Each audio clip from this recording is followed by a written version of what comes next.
Tengoklah makhluk ni, nampak macam jeli, kan? Dengan muka yang masam mencuka dan badan yang lembik. Inilah blobfish, ramai yang akan cakap dia ikan paling pelik, malah mungkin paling hodoh dekat dunia ni. Tapi, jangan cepat sangat menghukum dari luaran je.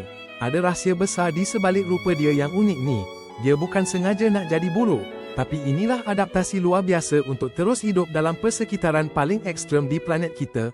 Bayangkan, blobfish ni tinggal beribu-ribu meter di bawah permukaan laut, dekat dasar lautan Pasifik. Kat sana, tekanan air dia melampau sangat, boleh hancurkan apa saja. Jadi, untuk survive, dia tak ada otot yang kuat dan tulang pun kurang padat. Badan dia lebih kepada jisim macam jeli, yang jauh lebih ringan daripada air. Ini buat dia boleh terapung tanpa perlu berenang sangat. Cukup pandai, kan? Jadinya, rupa dia yang hodoh tu sebenarnya satu kelebihan. Tekanan di dasar laut tu ibarat rumah dia. Bila kita tarik dia naik ke permukaan, badan dia yang tak berotot tu akan kembang dan nampak lembik, macam mana yang korang nampak dalam gambar viral tu. Walaupun nampak pelik, blobfish ni penting untuk ekosistem laut dalam.